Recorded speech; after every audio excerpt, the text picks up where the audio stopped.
Good morning students. Today we are going to continue with the same chapter linear equation in two variables. Today we are going to start with a fresh topic graph of a linear equation in two variables. Last class में मैंने आपको solutions निकालना सिखाया था किसी भी equation का. अब वो जो सॉल्यूशंस मैंने निकाले थे उन सॉल्यूशंस के जो पॉइंट्स आपको मिले हैं x और y के वो आपको बनाने हैं, सब्स्टिट्यूट करने हैं किसमें, एक ग्राफ में. ठीक है. और ग्राफ मैंने चैप्टर 3 में बताया था कि ग्राफ कैसे बनाना है और कैसे पॉइंट लोकेट करते हैं ग्राफ में. चैप्टर 3 में मैंने बताया था. सेम चीज अब आपको यही करना है. पहले कोई भी इक्वेशन दी होगी उसके सॉल्यूशंस निकालने हैं, उसके बाद में जो उसके पॉइंट्स निकाल दिए आपने वो आपको फिर ग्राफ में कैसे लोकेट करना है ये चीज आपको बताया जाएगा. The graph of every linear equation in two variable is a straight line. और जो ग्राफ होता है किसी भी लीनियर इक्वेशन टू वेरिएबल्स में वो हरदम एक स्ट्रेट लाइन पे बनता है. ठीक है. अगर x अगर 0 है तो हमारी जो इक्वेशन है वो y एक्सिस पे आएगी, और अगर y अगर 0 है तो हमारी जो इक्वेशन है वो x एक्सिस पे आएगी. मैंने ये चैप्टर 3 में बताया था आपको. ठीक है. अभी वापस से एक बार मैं रिपीट कर देती हूँ. जब आपकी x की वैल्यू आपकी अगर 0 आएगी तो मेरा इक्वेशन जो होगी वही मेरी y एक्सिस पे बनेगी. जब मेरी y इक्वल टू 0 होगी तो मेरी जो इक्वेशन है वो मेरी x एक्सिस पे बनेगी. ठीक है. ये आपका एक इक्वेशन हो गया. नेक्स्ट आपके पास मैंने अभी थोड़ी देर पहले बताया था कि linear equation in two variable has infinitely many solutions, और उसके बहुत सारे सॉल्यूशंस बनते हैं. ठीक है. तो अब आपको यहाँ पे क्या करना है, जैसे ये सॉल्यूशन दिया था the solutions of linear equation in example 3 x + 2y = 6. तो आप इसको देखो, मैंने अभी आपको ये टेबल एक्सप्रेस करना सिखाया था. वही टेबल अब यहाँ पे आ गई है. x और y जहाँ पे 0, 3, 2, 2, 4, 1, 6, 0. जहाँ पे अगर x 0 है तो y 3 मिल रही है. जब आपने x की वैल्यू 2 रखी तो y आपको 2 मिली. जब x आपको 4 मिल रहा है तो y की वैल्यू आपको 1 मिल रही है. जब x की वैल्यू आपने 6 रखी तो आपको y की वैल्यू 0 मिल रही है. आपने इस इक्वेशन को सॉल्व किया. ठीक है. इस इक्वेशन को सॉल्व नहीं करना आया तो आप सेम दोबारा से मैं देखिए ध्यान से कैसे करना है. x + 2y = 6 ये इक्वेशन है मेरे पास में. ठीक है. अगर इसको मैं थोड़ा मॉडिफाई करूं तो इक्वेशन हो जाएगी x = 6 - 2y. ठीक है. अभी मैंने क्या रखा, y की मैंने वैल्यू x 0 रख रही हूँ. ठीक है. तो x की वैल्यू मेरे पास में क्या आएगी, 6 - 2 × 0. तो x की वैल्यू कितना हो गया, 6 - 0 मीन्स x की वैल्यू मेरे पास में आ गई 6. ठीक है. नेक्स्ट चलिए, नेक्स्ट ये एक इक्वेशन होगी मेरे पास में. ठीक है. नेक्स्ट मेरे पास में क्या बोलता है कि ये x की वैल्यू 1 रख दी. दूसरी मेरे पास y की वैल्यू मैं रखती हूँ जैसे मान लो 1. ठीक है. तो x मेरे पास में क्या आ गया, 6 - 2. तो 6 - 2 होता है 4. तो मेरे पास में एक इक्वेशन आ गई 4, 1. ठीक है. तो अब ये मेरे पास हो गया. ठीक है. नेक्स्ट चलिए, मैंने y की वैल्यू रखी -1. तो मेरे पास में x की वैल्यू आ गई 6 - 2 × -1. तो ये हो गया 6 - × +2. तो 6 + 2 कितना हो गया, 8 हो गया. ठीक है. और फिर मैंने अगर y की वैल्यू मैंने रखी मान लीजिए 2, तो मेरे पास में x की वैल्यू कितनी आती है, 6 - 2 × 2. सो 6 - 4. तो x की वैल्यू मेरे पास में होती है 2. तो मेरे पास में सेम ऐसे ही मैं एक बॉक्स बनाऊंगी. ठीक है. अब मेरे पास में यहाँ पे मेरे पास में जो x की वैल्यू है वो अलग अलग आ गई है. ठीक है. तो अब इसको यहाँ पे आप सब्स्टिट्यूट कर दीजिए. अब इनको यहाँ पे आप रख दीजिए x और y के, और उसके बाद में उसको ग्राफ में रख लीजिए. ठीक है. तो अब मेरे पास में यहाँ पे दो वैल्यू है, एक है x और एक है y. अगर मैंने y की वैल्यू 0 रखी थी तो मेरे पास x की वैल्यू कितनी आई थी, 6 आई थी. ठीक है. दूसरे में मैंने y की वैल्यू 1 रखी थी तो x की वैल्यू कितनी आई, मेरे पास 4 आई. ठीक है. नेक्स्ट में मेरे पास y की वैल्यू मैंने -1 रखी तो मेरे पास x की वैल्यू जो आई वो कितनी आई, 8 आई. ठीक है. नेक्स्ट मैंने y की वैल्यू सब्स्टिट्यूट की 2, तो मेरे पास में x की वैल्यू कितनी आ रही है, 2. ठीक है.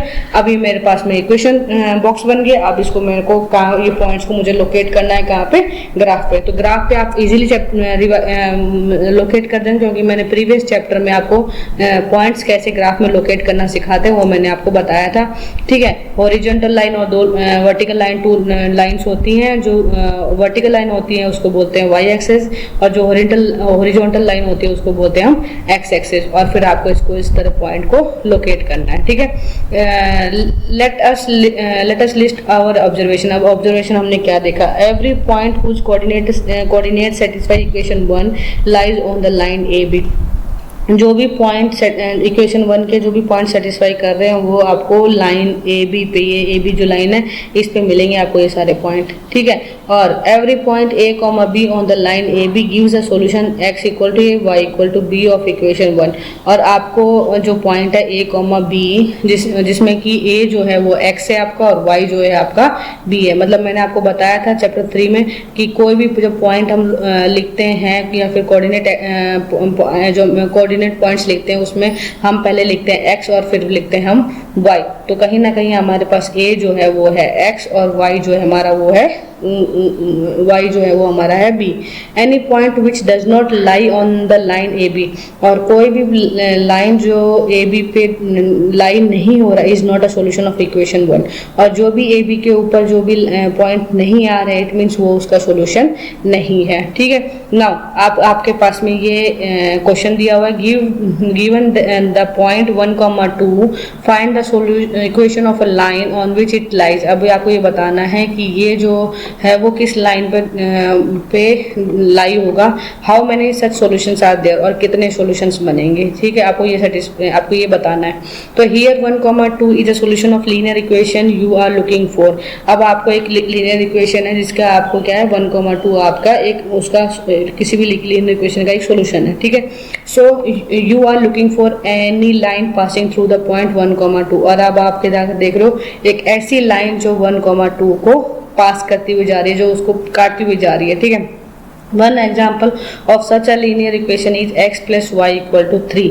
अब इसका इन दोनों को अगर इसको जो सॉल्यूशन चाहिए उसके लिए इक्वेशन बनती है क्या x plus Y equal to 3, जिसमें y minus X equal to 1 और y equal to 2x can since they are also satisfied by the coordinates of the point 1,2।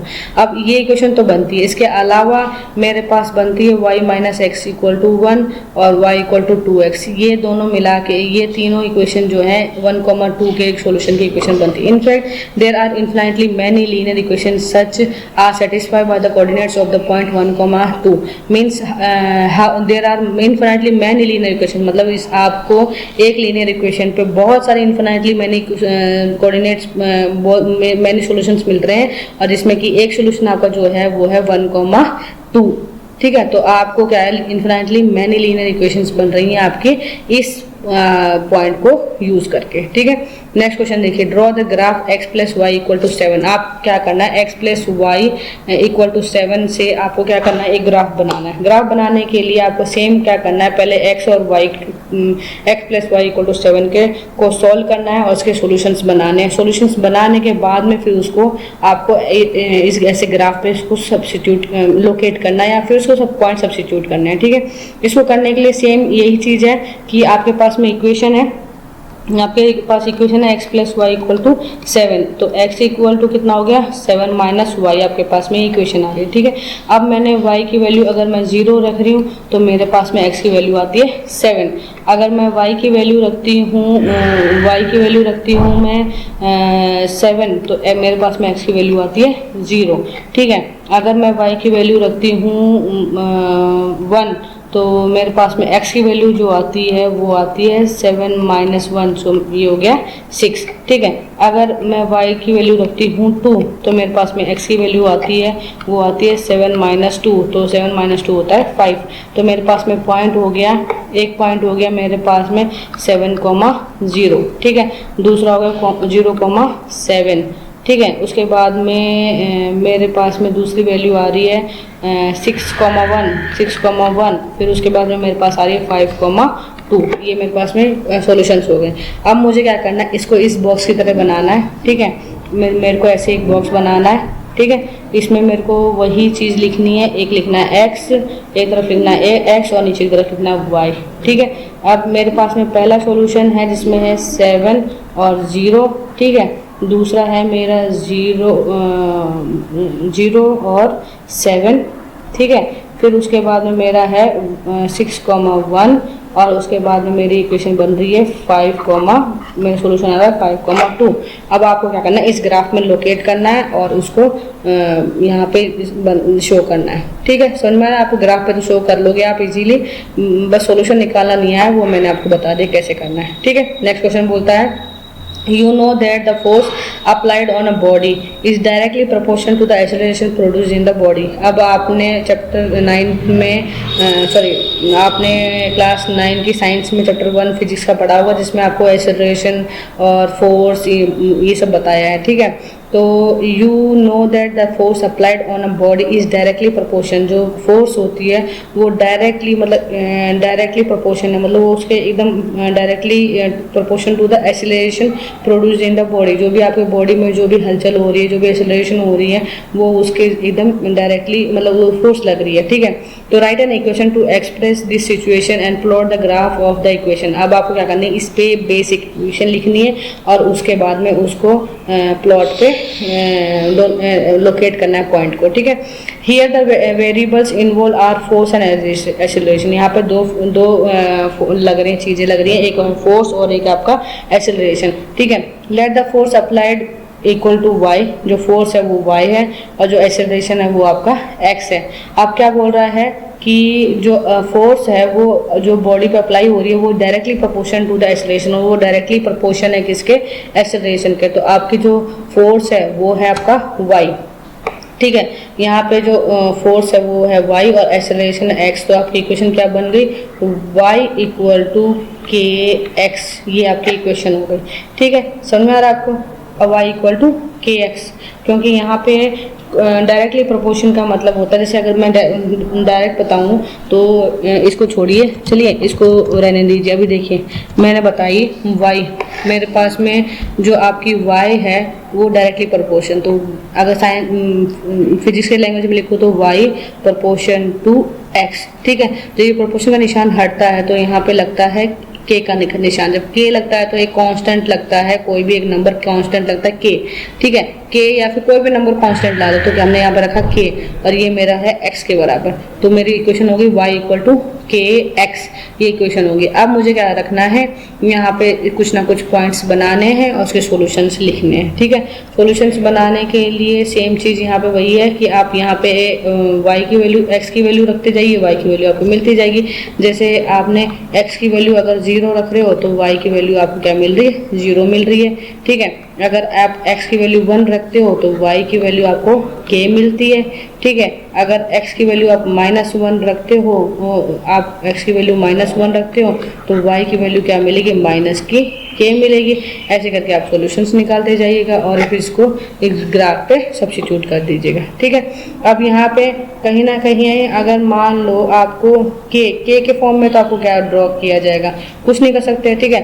So k is we can not draw the practice graph of y equal to K. So हम क्या कर सकते हैं, y equal to K X की जो solutions हैं उसको तो हम ये 0,0 तो ले सकते हैं, पर 1, k हम नहीं इस पर सब्स्टिट्यूट, क्योंकि के वैल्यू नहीं होती हमारे पास में, हमारे पास जो वैल्यू होती है वो नंबर्स में होती हैं, ठीक है। तो हम कहीं ना कहीं y equal to K x का जो सॉल्यूशन है वो हम ग्राफ पे लोकेट नहीं कर सकते हैं, क्योंकि यहाँ पे जो k की वैल्यू है ये हमारे पास में नहीं मतलब नहीं होती है, ठीक है।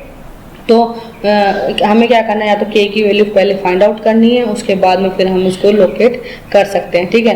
तो मान लीजिए जैसे मैंने यहाँ पे बोला y equal to K X, तो however we have given certain value of k, तो हमने एक सर्टेन वैल्यू, हमने कोई k की वैल्यू दे दिया, then we can draw the graph. तो हम जब k की वैल्यू कोई सर्टेन वैल्यू ले लेंगे k की, तो फिर क्या है, हम उसके ग्राफ को ईजिली ड्रॉ कर सकते। तो let us take k equal to 3, तो हमने k की वैल्यू कितनी रख ली, 3। So we draw the line representing by y, तो हम k जो है उसको हम कितना अज्यूम करें, 3, तो y की वैल्यू में हमारी कितनी होगी, 3x हो जाएगी, ठीक है। अब हम इस वैल्यू को तो इजीली सब्स्टिट्यूट, तो ये जो हमारा जो इक्वेशन सॉल्यूशंस थे ये नहीं हम रिप्रेजेंट कर सकते। तो अब हमारे पास में y इक्वल टू 3x हो गया, तो अब हम इसको रिप्रेजेंट कर सकते हैं। जैसे मैंने x की वैल्यू मैंने बोली 0, तो y की वैल्यू मेरे पास में आ गई 0, ठीक है। मैंने x की वैल्यू मैंने बोली 1, तो y की वैल्यू आ गई मेरे पास में 3। अगर x की वैल्यू मैं बोल रही हूँ -1, तो y की वैल्यू आ रही है मेरे पास में -3, ठीक है। तो ये मेरे पास सॉल्यूशन आ रहा है और मैं यहाँ पे आप सब्स्टिट्यूट कर दूंगी। ठीक है, समझ में आ गया। नेक्स्ट चलिए, नेक्स्ट क्वेश्चन करा, for each of the graphs given in figure 4.5 select the equation whose graph it is from the choice given below. अब आपके पास में ये एक फिगर दिया हुआ है, ठीक है, फिगर आपको ये नहीं नीचे दिया हुआ है, ये रहा आपका फिगर्स, ठीक है। फिगर 4.5 का 1 फिगर ये है, सेकंड फिगर ये है, थर्ड फिगर ये है आपको, ठीक है। अब आपको क्या कह रहा है कि आपको ये फाइंड आउट करना है कि x plus Y equal to 0, Y equal to 2x, Y equal to x और y equal to 2x plus 1, इसमें से कौन सी इक्वेशन इस डायग्राम पे इसमें इस पहले वाले में कौन सी एप्लीकेबल है और कौन सी नहीं है, और दूसरे वाले फिगर में इसमें से कौन सी है और सी वाले में कौन सी में है, मतलब कौन से पॉइंट इन इक्वेशन में से कौन से पॉइंट की इक्वेशन यहाँ पे लोकेट हो रखी है बताया। आपको क्वेश्चन ऐसे एग्जाम में ऐसे क्वेश्चन नहीं आएंगे, बहुत टाइम टेकन है, इसमें बहुत सारा टाइम लगता है। आपको डायरेक्ट आएगा कि आपको इक्वेशन दे दी जाएगी और आपको उसको सॉल्व करना है, उसके सॉल्यूशंस निकालने हैं एक्स और वाई के, और उसको फिर डायरेक्टली ग्राफ में लोकेट करना है, वो आपको क्वेश्चन ऐसे क्वेश्चन आएंगे, ठीक है। नाउ एक्सरसाइज 4.3, एक्सरसाइज 4.3 में क्या है, ड्रॉ द ग्राफ। आपको क्या करना है, एक ग्राफ बनाना है of each of the following linear equation in two variables. आपको क्या करना है कि आपको ये एक लीनियर इक्वेशन दे रखे, इनके सॉल्यूशंस निकालिए और उनको फिर क्या उनका एक का सबका अलग अलग ग्राफ बनाएंगे, ठीक है। नेक्स्ट बोल रहा है give the equation of two line passing through 2,14 and how many more such lines are there and why. अब आपके पास में क्या करना है, आपको 2,14 को यूज करके आपके पास में कितनी लाइंस बनेंगी और कौन कौन सी बनेंगी वो आपको बतानी है, वो आपको लिखनी है, ठीक है। तो इसमें भी वही है कि 2,14 से आपको infinitely many numbers of line बनेंगी 2,14 को यूज़ करके। एक जो है वो है मेरा 7x minus Y equal to 0 बनेगी, ठीक है। दूसरी मेरी और दूसरा मेरा हो गया x plus Y equal to 16 हो गया, ठीक है। तीसरी मेरी होगी 2x plus Y equal to 18 हो गया, ठीक है। फिर मेरा हो गया 7x plus Y equal to 28। ये मेरी इक्वेशंस बन गई, जिससे कि मेरे को 2,14 के मेरे को बहुत सारे सॉल्यूशंस मिल जाएंगे, ठीक है। अगर मैंने समझ में आपको, ठीक है, तो ये मेरी इक्वेशंस हो गई। नेक्स्ट क्वेश्चन बोल रहा है if the point 3,4 lies on the graph of equation 3y equal to ax plus 7 find the value of a। आपको a की वैल्यू फाइंड आउट करनी है। आपको वहाँ पे मैंने लास्ट एक्सरसाइज में k की वैल्यू फाइंड आउट की थी, सेम चीज़ यहाँ पे करनी है, आपको a की वैल्यू फाइंड आउट करनी है। आपके पास में जो सॉल्यूशन है वो है 3,4 मीन्स x जो है वो है आपका 3 और y जो है आपका वो है 4, और आपके पास जो जनरल इक्वेशन है वो है 3y equal to ax plus 7। So 3 multiply by 4 equal to a multiply by 3 and plus 7।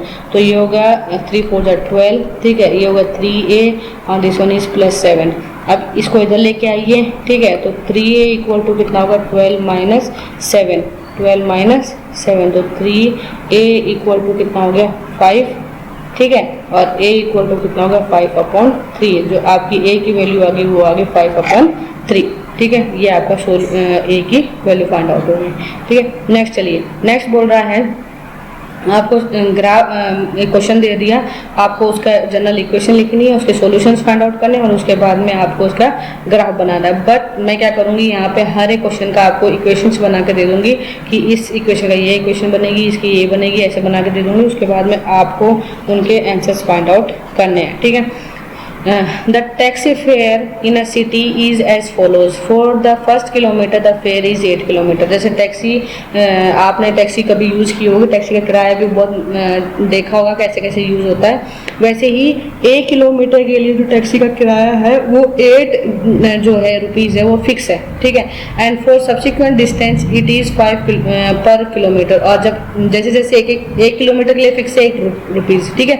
उसके बाद में जैसे जैसे किलोमीटर बढ़ते चले जाएंगे जाएंगे, हर एक किलोमीटर के लिए उसमें 5 रुपीज़ ऐड होता चला जाएगा। ठीक है, taking the distance covered as x kilometre and total fare as y, write a linear equation for this information, draw its graph. And उसका करना है आपको, तो टैक्सी फेयर कॉस्ट 1 किलोमीटर क्या है आपके पास में 8 है।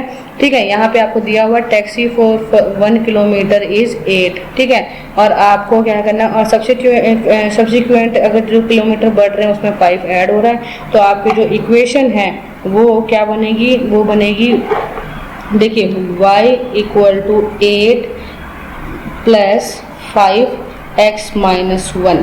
ठीक है, जिसमें ये हो गया, आपको सॉल्व करेंगे तो y equal to 8 plus 5x minus 5, तो ये होगा y इक्वल टू 5x और दिस वन इज प्लस का 3। ये आपकी इक्वेशन हो गई। अब आपको इसको यूज़ करना है और इसको यूज़ करके आपको क्या करना है, सॉल्यूशंस निकालना है, सॉल्यूशंस निकाल के फिर उसको ग्राफ में रिप्रेजेंट करना है। ठीक है, क्वेश्चन नंबर 5 कह रहा है from the choice given below choose the equation whose graph are given in figure 4.6 and 4.7। अब आपके पास में यहाँ पे दो फिगर दिए हैं, एक 4.6 दे रखी है और एक इक्वेशन फिगर 4.7 दे रखी है। आपको बताना है 4.6 में जो इक्वेशन है ये इसमें कौन कौन सी इक्वेशन इस फिगर में लाई कर रही है, और 4.7 में आपको ये 4 इक्वेशन से कौन सी इक्वेशन इसमें लाई करनी है वो आपको बताना है। ठीक है, तो आप इसके सॉल्यूशंस देख लीजिए, फटाफट एक एक दो सॉल्यूशंस निकाल के देख लीजिए और फिर इसमें देख लीजिए कौन सी इक्वेशन इस पर है और कौन सी नहीं है। ठीक है, नेक्स्ट क्वेश्चन कह रहा है if the work done by a body on application of a constant force is directly proportional to the distance traveled by the body, express this in the form of an equation in 2 variables and draw the graph of the same by taking the constant force as 5 unit. Also read from the graph the work done when the distance traveled by the body is 2 units or 0 units. अब आपके पास में अलग अलग units दे रखी है, एक बार 2 unit दे रखी है और एक बार आपको 0 यूनिट दे रखी है। आपको इस पे दोनों पे अलग अलग आपको निकालने हैं, वर्क डन निकालना है। ठीक है, पहले आपके बात आती है कि आपकी इक्वेशन क्या बनेगी। अब आपके पास में एक बॉडी है, ठीक है, if the work done by a body, अभी एक बॉडी वर्क कर रही है। ठीक है, application on a constant force उस पर लग रहा है, वो जो कांस्टेंट फोर्स उस पर लग रहा है इज डायरेक्टली प्रोपोर्शन, और वो डायरेक्टली प्रोपोर्शन है किसके, distance travel by the body, जो डिस्टेंस जो बॉडी डिस्टेंस कवर कर रही है उस पर वो डायरेक्टली प्रोपोर्शन मतलब डायरेक्टली लग रहा है। ठीक है, तो यहाँ और यहाँ पे क्या बोल रहा है, express this in the form of an equation in 2 variables directly proportion. अब मैंने यहाँ पे मान लिया है कि जो मेरा x है वो डिस्टेंस है और y जो है मेरा वो वर्क है। ठीक है, तो मैंने let x equal to distance, जो x है वो मेरा क्या है, डिस्टेंस है, और जो y है वो मेरा क्या है, वर्क डन, जो मैं वर्क काम कर रही हूँ वो मेरा वो चीज़ है। ठीक है, तो यहाँ पे कह रहा है जो y है, जो वर्क डन है वो डायरेक्टली प्रोपोर्शन है किसके, distance travel by a body, तो y प्रोपोर्शन टू x ये इक्वेशन होती है। ठीक है, तो अब मेरे पास में यहाँ पे क्या बोल रहा है कि कांस्टेंट फोर्स, जो मैं यहाँ पे ये प्रोपोर्शन जो कांस्टेंट फोर्स है उसको मैं क्या ले रही हूँ, y प्रोपोर्शन टू x है मेरे पास में। ठीक है, तो मैंने क्या किया, इसको y को जो प्रोपोर्शन को हटाया। ठीक है, तो ये हो गया, प्रोपोर्शन को हटाया तो मेरे पास ये कांस्टेंट लग गया और ये हो गया x। ठीक है, अब ये जो कांस्टेंट है ये मुझे दे रखा है कि जो कांस्टेंट फोर्स है वो क्या है, 5 न्यूटन, तो y इक्वल टू कितना हो गया मेरे पास में, 5x हो गया। ठीक है, अब मेरे पास में ये इक्वेशन बन गई y इक्वल टू 5x। ठीक है, तो अब इसका आपको क्या निकालना है, सॉल्यूशन निकालना है और इसको फिर क्या करना है, आपको सॉल्व करना है। तो आपके पास में ये आपकी सॉल्यूशन बन गया। ठीक है, और इसको आपको क्या करना है, अब उसको सॉल्व करना है। तो y इक्वल टू 5x ये आपकी इक्वेशन हो गई। ठीक है, अब इसको सॉल्व कर लीजिए और इसको आपको सॉल्व करके आप इसको आपको ग्राफ पे शो करना है, और शो करने के बाद में आपको यहाँ पे लिखा है कि 2 यूनिट्स और 0 यूनिट्स, एक बार x जो है वो आपका 2 है और एक बार आपका, तो मैं फर्स्ट के लिए कर रही हूँ। ठीक है, फर्स्ट के लिए देखिए मेरे पास में यहाँ पे मेरे पास जो इक्वेशन है वो जो है मेरे पास में जो इक्वेशन है वो मेरी है y इक्वल टू 5x। ठीक है, तो x जो है मेरे पास में गिवन है कितना, 2 यूनिट्स फर्स्ट के लिए, तो y इक्वल टू कितना हो गया, 5 इंटू 2, तो मेरे पास में 5 इंटू 2 कितना आ गया, 10, तो मेरे पास जो y है वो मेरे पास कितना आ गया, 10, मीन्स वर्क डन मेरा कितना आ गया, 10 आ गया। ठीक है, दूसरा है y x इक्वल टू कितना है मेरे पास में 0, सो y इक्वल टू कितना होगा 5 इंटू 0, तो y की वैल्यू कितनी आ गई 0। तो यहाँ पे जो वर्क डन है मेरा कितना हो रहा है 0 हो रहा है, और यहाँ पे मेरा वर्क डन कितना हो रहा है 10 हो रहा है। ठीक है, समझ में आ रहा है आपको। नेक्स्ट क्वेश्चन 7 बहुत इंपॉर्टेंट है, कई बार क्वेश्चन एग्जाम में आता है ऐसा। Yamini and Fatima, two students of class 9th of a school together contribute 100 towards the Prime Minister Relief Fund to help the earthquake victims. Write a linear equation which satisfy this data. अब इसको linear equation लिखना है तो इसके data को satisfy कर लें। अब आपके पास में दो लड़की हैं, एक है यामिनी और एक है फातिमा। दोनों एक ही क्लास की स्टूडेंट है, दोनों मतलब दोनों एक ही क्लास में पढ़ती हैं, 9th क्लास में। ठीक है, एक कहीं पे अर्थक्वेक आया है तो प्राइम मिनिस्टर रिलीफ फंड होता है, मतलब जहाँ पे अर्थक्वेक में जो लोग परेशान हैं, जिनको कुछ खाने को नहीं मिल रहा है, रहने को नहीं है, जगह नहीं मिल रही है, वो जिनकी तबाही हुई है चीज़ों में, उनके लिए वो पैसे कंट्रीब्यूट करें। तो दोनों ने मिला के कंट्रीब्यूट किया कितना 100 रुपीज़। अब मुझे ये नहीं पता कि यामिनी ने कितना दिया, फातिमा ने कितना दिया, वो मुझे पता नहीं, पर मुझे ये पता है कि दोनों ने मिला के 100 रुपीज़ दिए हैं। ठीक है, अब आपको उसकी लीनियर इक्वेशन लिखनी है और उसके बाद में उसका ग्राफ बनाना है। तो आपके पास में यामिनी का भी जो कंट्रीब्यूशन है वो है x और फातिमा का है y। ठीक है, तो यहाँ पे लिख लीजिए लेट y फॉर यामिनी का हो गया x और f फॉर फातिमा का हो गया y। ठीक है, और इन दोनों का मिला के जो कंट्रीब्यूशन है वो कितना है 100। तो अगर x इक्वल टू लिखना चाहो तो ये हो जाएगा 100 माइनस का y। ये आपकी इक्वेशन बन गई। ठीक है, अब आपको क्या करो, इस पे y की वैल्यू रखते चले जाओ और x की वैल्यू आपको मिलती चली जाएगी और ग्राफ बना दो। ठीक है, समझ में आ रहा है आपको। नेक्स्ट क्वेश्चन नंबर 8 में कह रहा है in countries like USA and Canada temperature is measured in Fahrenheit whereas in countries like India it is measured in Celsius. कहीं पे जो टेम्परेचर है फ़ारेनहाइट में नापा जाता है, कहीं पे कंट्री जैसे इंडिया है वहाँ पे ये जो टेम्परेचर है वो सेल्सियस डिग्री में। तो मतलब ये फॉरेनर जो कंट्रीज होती हैं जहाँ USA कनाडा ये हो गया, वहाँ पे जो टेम्परेचर वो फ़ारेनहाइट F में मेजर होता है, और हमारे इंडिया जो है उसमें हमारे जो टेम्परेचर है वो सेल्सियस में नापा जाता है। ठीक है, here is a linear equation that converts Fahrenheit to Celsius. अब आपके पास में इसमें जो आपके जो लीनियर इक्वेशन है वो ऑलरेडी दे रखी है, क्या F equal to 9/5 C plus 32, ये आपको क्वेश्चन दे रखा है। ठीक है, ये भी इंपॉर्टेंट क्वेश्चन है, इसको भी टिक लगा लीजिए, ये भी इंपॉर्टेंट क्वेश्चन है। तो आपके पास में फ़ारेनहाइट जो है वो 9/5 C प्लस 32 है। ठीक है, अब आपको क्या करना है, आपको ये जो क्वेश्चंस दिए हैं 1 से 5 तक आपको इनके आंसर्स देने हैं। तो पहला क्वेश्चन बोल रहा है draw the graph of linear equation above using Celsius for x axis and Fahrenheit for y axis. आपको क्या करना है, अब ग्राफ बनाना है। ठीक है, ग्राफ पे जो ये आपके दो होंगे, ठीक है, ये होगा आपका x और ये होगा आपका y। ठीक है, जो x पे होगा वो होगा आपका सेल्सियस डिग्री, और जो y होगा वो होगा आपका, मतलब ये होगा डिग्री सेल्सियस और ये होगा आपका फ़ारेनहाइट होगा आपका। ठीक है, आपको इस पे ग्राफ ड्रॉ करना है। तो इसके लिए सेम वही चीज़ है, आपको f और c का वैल्यू जैसे x और y के निकालते हो वैसे f और c के सॉल्यूशंस निकालने, और उसके बाद में आपको इसको रिप्रेजेंट करना है। जैसे देखिए कि मैंने यहाँ पे ये इक्वेशन है। ठीक है, मेरे को अब इसको सॉल्व करना है। तो सॉल्व करने के लिए मेरे पास में यहाँ पे आपको 1 मिनट रुकिएगा, ये मेरे पास में आपके पास में यहाँ पे ये क्वेश्चन है। ठीक है, अब इसको सॉल्व करना है। तो मान लीजिए पहला सॉल्यूशन, मान लीजिए C मैंने रखा -40, कितना रखा -40। तो F इक्वल टू कितना हो गया 9/5 मल्टीप्लाई बाई -40 प्लस 32। ठीक है, तो F 5 को मल्टीप्लाई किया तो ये हो जाएगा 8, तो ये हो जाएगा 9 8 जा 72। ठीक है, और ये हो जाएगा 32। तो इसको जब माइनस करेंगे तो मेरे पास आंसर आएगा 40। ठीक है, एक सॉल्यूशन मेरा ये हो गया।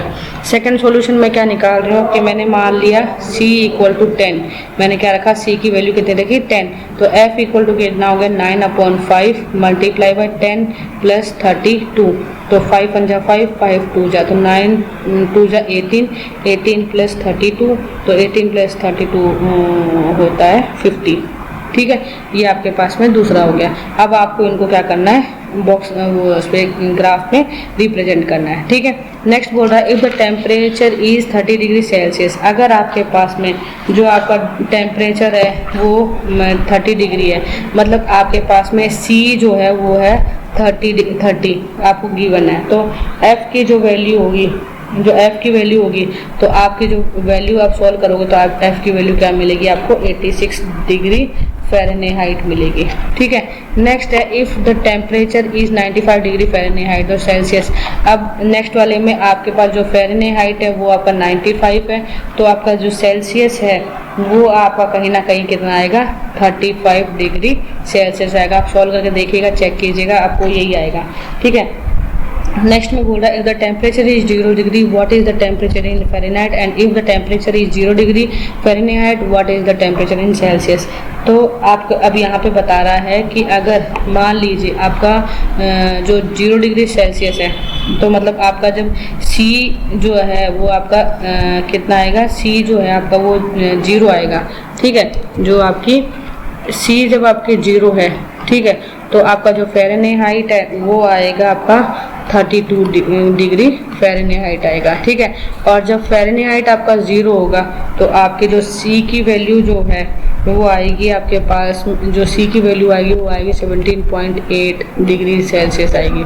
ठीक है, आप ये चेक कीजिएगा आ रही है कि नहीं आ रही है। ठीक है, is there a temperature which is numerically the same in both Fahrenheit and Celsius, if yes find it. अभी बोल रहा है कि if there is a temperature which is numerically the same. अब आपको एक ऐसा टेम्परेचर निकालना है जो फ़ारेनहाइट और सेल्सियस दोनों पे सेम रहता है।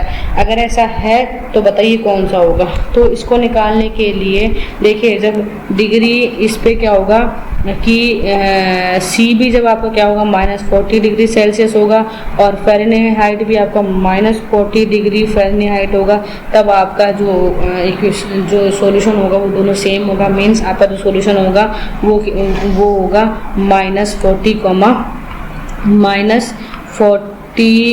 डिग्री सेल्सियस और -40 फ़ारेनहाइट, ये आपका आंसर होगा। ठीक है, मैंने सारे क्वेश्चन सॉल्व करवा दिए हैं, लगभग क्वेश्चंस मैंने सॉल्व कर दिए हैं। अब आपको कोई मैंने सारे इक्वेशंस मैंने ग्राफ में ड्रॉ नहीं किया है, आपको ग्राफ का पेपर लेना है और ग्राफ पे ड्रॉ करना है। मैंने आपको हर एक क्वेश्चन की आपको जनरल मतलब इक्वेशंस जो भी बन रही है वो बना के दे दिए। अब आपको सोल्यूशन फाइंड आउट करना है और उसको ग्राफ पे ड्रॉ करना है, वो आपका काम है। ठीक है, चलिए फिर कल नेक्स्ट क्लास में मिलते हैं। See you in the next class.